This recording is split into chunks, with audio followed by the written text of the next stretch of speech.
Muchas gracias a nombre de mi presidenta, la magistrada Marta Martínez Guarneros, de mi amigo entrañable Juan Carlos Silva, compañero integrante de esta sala. Los agradecimos somos nosotros, con la Universidad del Estado de México, con la Universidad Autónoma del Estado de México y con la Facultad de Ciencias Políticas y Sociales, por habernos permitido llevar a cabo este ejercicio ciudadano en sus instalaciones. Es verdaderamente un gusto poder compartirlo y ver en el auditorio a tanta gente conocida de la materia electoral, a tanta gente con la que compartimos funciones, pero sobre todo a todos aquellos que forman parte de quienes estarán tomando decisiones muy importantes en los próximos años en este país que tanto los necesita. Gracias a los magistrados y magistradas que nos acompañan de los tribunales estatales. La verdad es que este diálogo jurisprudencial que podemos tener mediante sentencias siempre será importante, pero nada que sea mejor que escuchar las diferentes visiones sobre nuestras decisiones. Esa es una obligación que tenemos todos los jueces y que debemos escuchar atentamente. Debemos escuchar con mucho cuidado todas las visiones que haya sobre una decisión para saber qué tanto nos estamos aproximando a la verdadera vocación de la justicia, que es decidir en favor de la paz pública. En honor a quien lleva el nombre de este auditorio, decía Ignacio Ramírez que resulta ser que lo más importante es que primero exista un pueblo libre y soberano, y que este presupuesto es básico para que pueda existir una constitución progresista, pero que lo más importante es que la Constitución debe siempre necesariamente servir efectivamente al pueblo libre y soberano. Cualquier mecanismo que atente contra este sustento, pues me parece ser que sería una afrenta a las palabras de este mexicano tan notable. Los jueces tenemos la obligación de presentar nuestras sentencias y recibir las observaciones, las críticas, los planteamientos que se hagan, porque no son decisiones nuestras, son decisiones que materializan un poder que nos ha sido conferido, un enorme poder que nos ha sido conferido y que requieren ser, aún más allá del momento mismo de la decisión de la controversia, ser revisadas, ser releídas, interpretadas en su sentido para buscar y encontrar nuevas definiciones, nuevos derroteros que nos permitan a lo mejor visualizar la controversia ya una vez con los efectos que se ha provocado. Decía la Justice Sandra Day O'Connor que siempre había que dejar reposar un poco las sentencias para después volver a conversar con ellas, para ver qué es lo que habían traído a la vida del país. Y creo que de esto es de lo que se trata, hacer un observatorio. Y decidimos hacerlo en la Facultad de Ciencias Políticas porque los abogados tenemos un defecto muy común, refiriéndome a lo que decía mi amigo Roberto Duque. Los abogados tendemos siempre a hablar en abogañol antiguo. Buscamos comunicarnos en un lenguaje que solo nosotros entendemos y que mientras más rebuscados o mientras más complejos somos, y decía bien Roberto, pareciera ser que pretendemos ser más interesantes cuando en realidad lo que somos es ser más aburridos. La verdad es que la tarea número 1 de la justicia en este país es recuperar a la sociedad. La sociedad no está conforme, la sociedad no está a gusto con los mecanismos de solución, y esa es el primer acto de contrición que cualquier juez debe tener en este país. Necesitamos recuperar nuestra legitimidad. Necesitamos que estos espacios sean llenos con gente que la ciudadanía les reconozca legitimación por sus capacidades, por sus habilidades, pero más aún por la intachabilidad de su forma de conducirse. Nuestra diferencia en sistemas judiciales es que los jueces son reconocidos por las personas que son y no por el cargo que ostentan. Esta Esta debe ser, creo, la vocación número 1 de cualquier juez en nuestro país: recuperar la confianza de la ciudadanía. Por eso es que hacemos estos observatorios, por eso es que nos aproximamos a la ciudadanía para que, intentando alejarnos de ese abogañol antiguo, podamos platicar entre nosotros, entre académicos, entre autoridades locales y autoridades federales, qué fue lo que nos llevó a construir una decisión. Y eso es lo que quizá en estos momentos yo intentaré aproximar. Si yo les dijera que viéramos en estos momentos una foto de un vehículo de 1950 y que visualizáramos el que sea el vehículo en el que nos transportamos y los comparáramos, encontraríamos sustanciales diferencias. Veríamos todo lo que ha evolucionado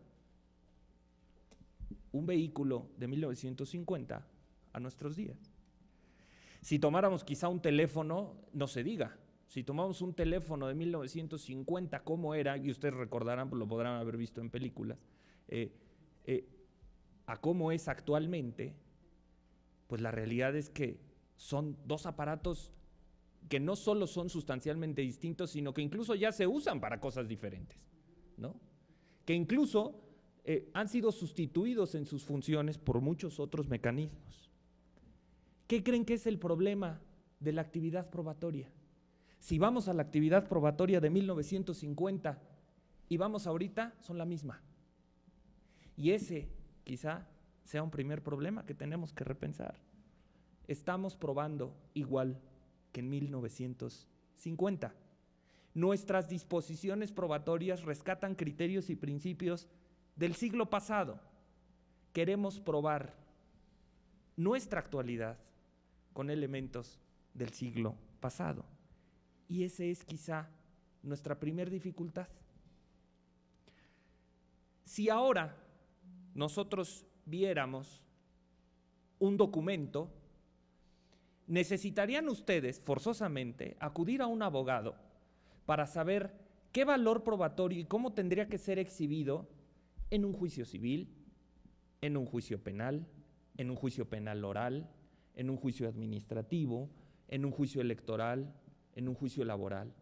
Y el abogado les diría, en cada caso, que el ordenamiento dice el artículo 272 del Código Federal de Procedimientos y el artículo 718 de la Ley Federal del Trabajo y les recetaría una serie de artículos y preceptos para efecto de que ustedes entendieran que el documento probablemente se exhibe de la misma manera en todos los procedimientos, pero está reglado en diferentes ordenamientos, con diferentes características, y esto finalmente aleja mucho más a la gente de la impartición de justicia.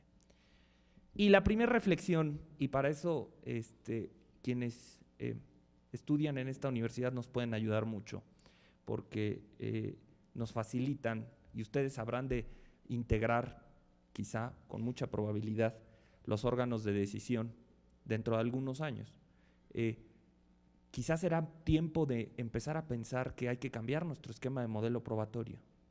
Quizá habrá que acercarnos más, como en otros países, a unas reglas de evidencia, donde tengamos un código de derecho probatorio, donde sea probar igual en todas las materias y que tengamos que acudir única y exclusivamente a las reglas de evidencia para saber cómo probar en nuestro sistema jurídico.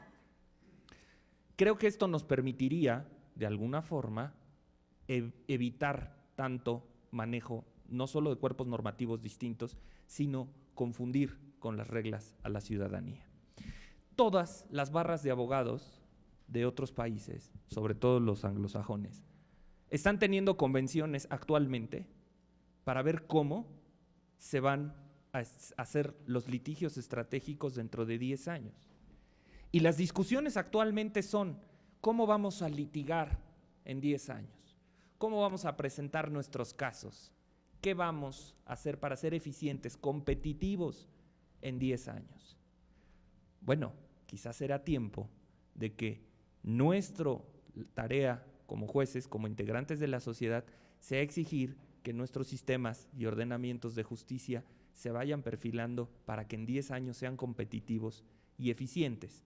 Actualmente se han hecho muchas reformas estructurales, nunca había estado tan convulsionado el sistema judicial y jurídico del país, jamás hay demasiadas modificaciones, pero respecto de cómo probamos en juicio, cómo presentamos las pruebas, las modificaciones son mínimas, y esto a partir de que siempre nuestro derecho probatorio ha sido considerado reactivo al momento en el que se presentan los conflictos. Lo que no se ha considerado es que los conflictos siempre se han presentado, y es evidente que probar en materia civil, en materia penal, en materia mercantil y por supuesto en materia electoral es un problema. Entonces, quizá la primera reflexión sería, vayamos aproximándonos a cómo probamos en las distintas materias y quizá construir un único modelo probatorio. En las sentencias que estamos ahora comentando, hay 3 temas que se involucran. Y me gustaría empezar por la última, en razón de que corresponde a un precedente en el cual no tuve yo la fortuna de intervenir. Es un precedente que se integró con motivo del funcionamiento de la integración anterior de la sala y que guarda relación con candidaturas independientes. Pero aquí, este precedente muestra, y lo platico para quienes no han estado impuestos de esta sentencia, un candidato independiente que intenta abrir su cuenta bancaria, tiene problemas en el banco para llegar a obtener la cuenta bancaria, presenta su solicitud, no tiene posibilidades de demostrar que el banco no ha podido entregarle los documentos de la cuenta bancaria, le es negada su posibilidad de iniciar el registro y el ciudadano acude.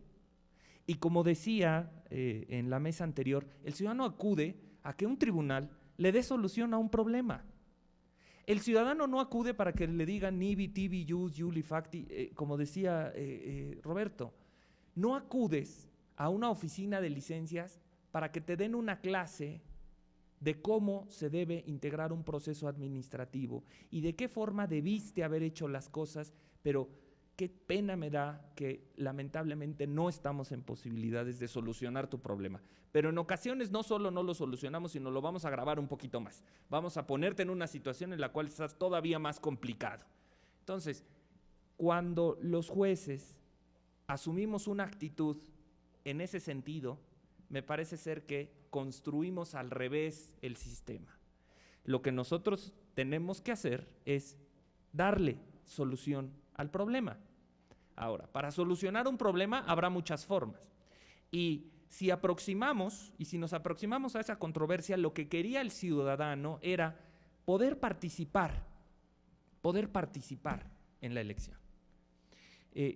Probablemente la sentencia, y esto es motivo de un disenso en el cuerpo de la sentencia se pudo haber ocupado de decir, está probado que efectivamente hiciste la gestión de la cuenta. Discúlpame, no la entregaste en tiempo, no hay posibilidad y tú tienes la culpa. Debiste haber acudido al banco quizá 3 o 4 meses antes para que el día que lo tuvieras que presentar tuvieras los elementos suficientes. Y el ciudadano hubiera sentido que su intención de llevar a la justicia lo único que le dijo es que estaba mal desde el momento 1 en que había intentado las cosas. Y eso lo único que hace es pues desangelar una posición de reconocimiento a la justicia del Estado mexicano. Otra posibilidad es que la sala hubiera dicho, asumo una posición de que efectivamente hay que considerar que hiciste trámites, te doy oportunidad de que presentes los documentos y que la autoridad determine si vale o no vale. Finalmente, asumiendo ya una posición garantista, favoreciendo sus derechos, tendrá que decidir la autoridad. Pero todavía la sala fue un paso más allá, y este es el motivo del disenso, uno de los magistrados se apartó de este criterio, es el tema de decirle, a ver, finalmente lo que tú quieres hacer es obtener apoyo ciudadano. El tiempo está corriendo, las circunstancias para que obtengas el apoyo ciudadano están complicadas, voy a dar oportunidad de que empieces a realizar los actos tendientes a obtener el apoyo ciudadano, esto con independencia de que posteriormente la cuenta bancaria sea satisfecha o no. Y si no entregas tu cuenta bancaria, pues no cumples con un requisito, y al no haber cumplido con un requisito, pues tu margen para obtener el voto ciudadano resulta ser que no va a emplearse. pero ya no empleé tu tiempo, ciudadano, que pudiste haber utilizado para obtener el apoyo ciudadano en que me constituyeras la prueba de tu cuenta bancaria. Eso aproxima más a una solución del problema. Cuando yo fui juez de distrito, cargo que sin duda alguna es muy formativo en nuestro país, pero sobre todo me ha permitido contrastar y acercarme al México de a de veras, te das cuenta que hay una corriente muy formalista, muy, con una vocación permanente de hacer prevalecer los formalismos y las reglas establecidas, y hay otra corriente que está intentando cada vez más ser facilitadores de la solución judicial. Y esta confrontación no ha sido menor y no ha habido poca resistencia al cambio, pero lo cierto es que con agrado puedo decirles cada vez más los tribunales nos alejamos de esa circunstancia. Pero en las otras dos sentencias se aborda un tema que a mí en lo personal me interesa mucho puntualizar por todo el contexto de posible intercambio de información que puede existir en nuestro país. Actualmente estamos expuestos, así de claro, en cada una de las personas con las que nos cruzamos por la calle, con un testimonio obtenible por video o por audio de nuestra conducta y nuestra actividad. Nuestra conducta en público, nuestra conducta realizada sin ninguna expectativa de privacidad es actualmente total y absolutamente grabable y potencialmente utilizada. Y si no queremos ser lord o lady, más vale que nos comportemos. En este México, en el que afortunadamente las redes sociales se han convertido en un mecanismo de denuncia eficaz para inhibir conductas denostables en nuestra sociedad, también se han empleado para difundir aspectos que corresponden única y exclusivamente al ámbito personal de los individuos. Y se ha utilizado los mecanismos de obtención de información para vulnerar una expectativa razonable de privacidad. ¿Cuál es la regla que establece la sentencia y así la interpretamos? Muy sencillo.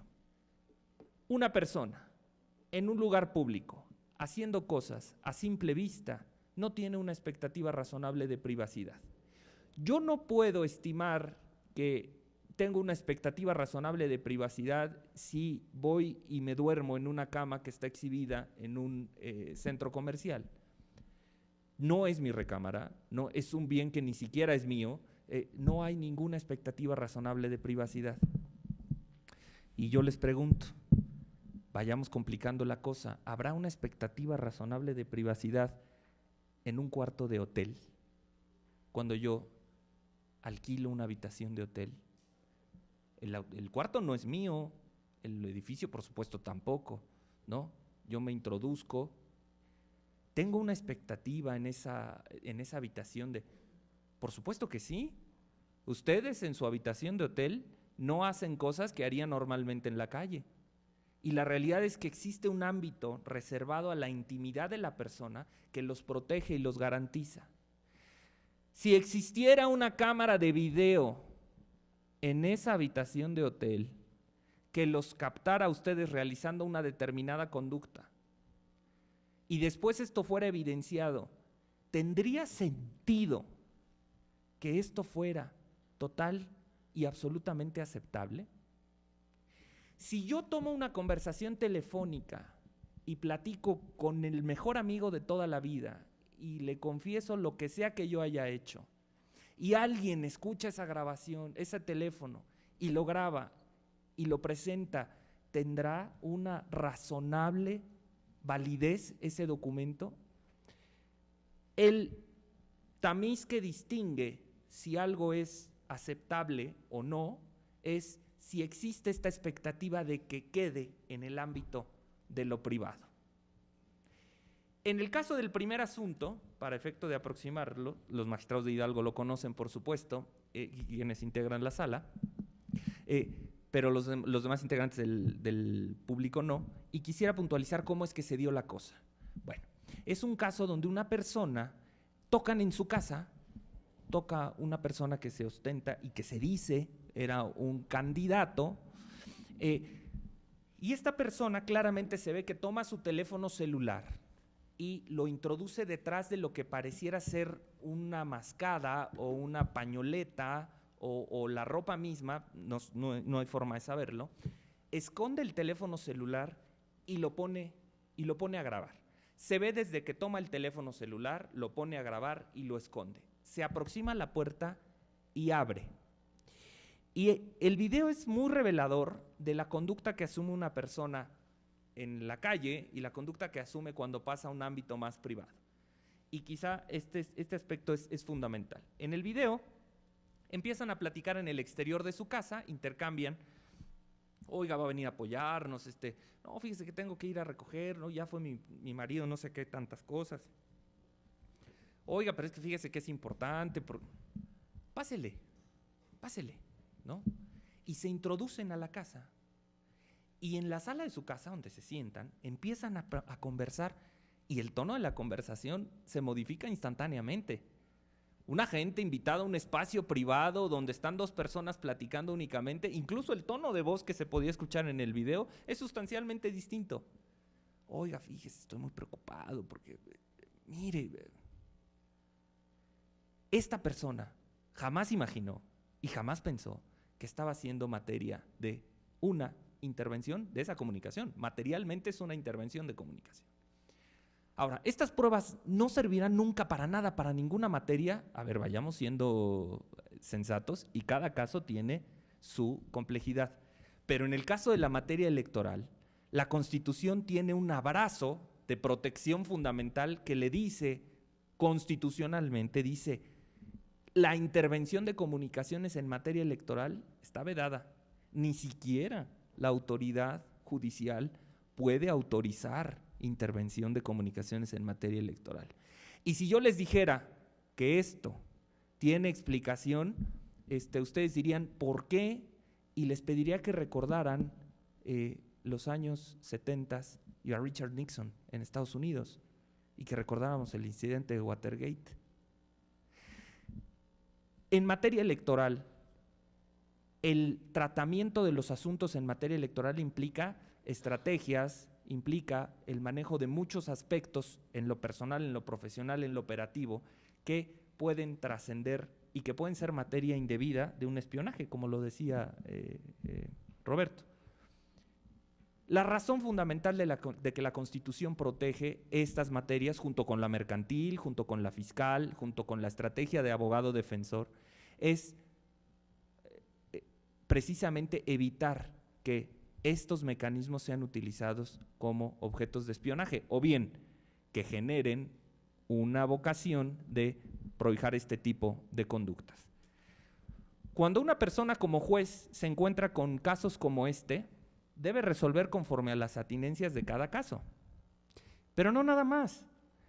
El juez tiene la responsabilidad de perfilar cuál va a ser el efecto que va a generar su criterio. Y vamos a pensar que la sala hubiera dicho en este caso concreto, ¿se vale?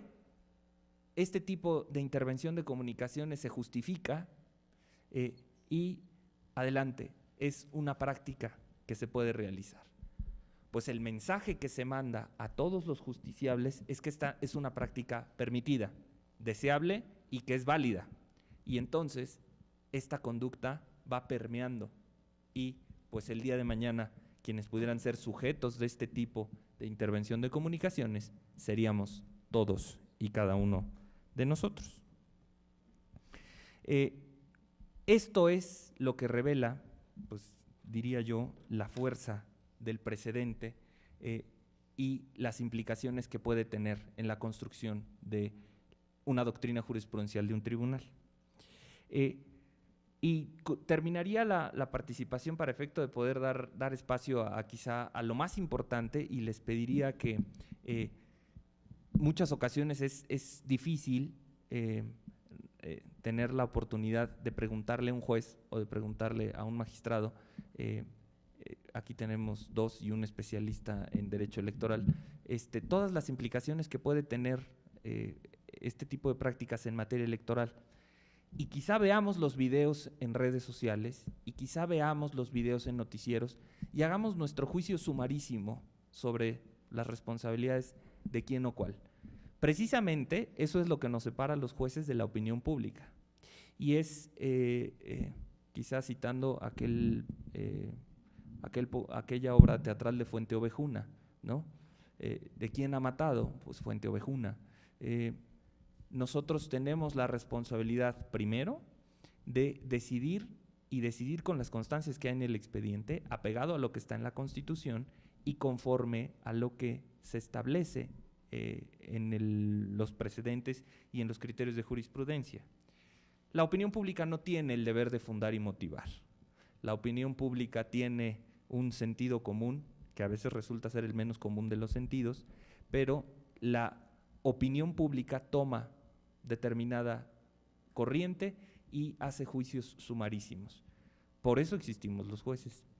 Y nosotros tenemos esa obligación de decidir de manera fundada y motivada, conforme a nuestro arbitrio, pero no con arbitrariedad.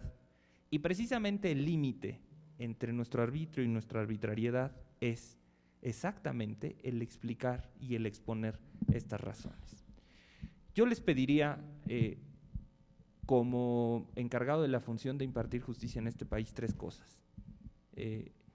Una es, denos el voto de confianza de que quienes estamos realizando esta función tenemos muchos años atrás de preparación y mucho tiempo y vocación dedicada a la resolución de los asuntos. No somos improvisados y tampoco tenemos la intención de sorprender a la opinión pública. No somos sino gente honesta haciendo su trabajo, al igual que todos y cada uno de los mexicanos que allá afuera se juegan la vida todos los días. La segunda es, acérquense más a exigirle a sus autoridades judiciales que resuelvan bien, que resuelvan en tiempo, pero sobre todo que escuchen a la ciudadanía. Lo más importante, el compromiso más fuerte que hacemos cuando asumimos este encargo es, y lo decimos, guardar y hacer guardar la Constitución.